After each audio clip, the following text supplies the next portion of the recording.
বাবা মায়ের যে 5 ভুলে সন্তান জেদি ও অবাধ্য হয়ে ওঠে।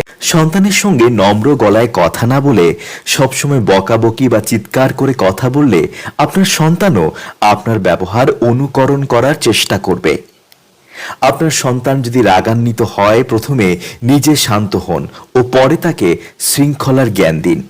আপনি যদি তাকে খারাপ মেজাজে কিছু শেখান, তবে সে আরো বেশি বিরক্ত হবে।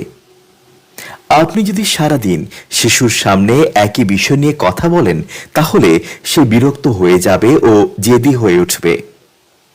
যদি আপনার বাড়িতে নেতিবাচক পরিবেশ থাকে ও সারাক্ষণ মারামারি, ঝগড়া বা উত্তেজনা দেখা দেয়, তাহলে শিশুও বাড়ির বাইরে ও ভেতরে রাগী আচরণ করবে।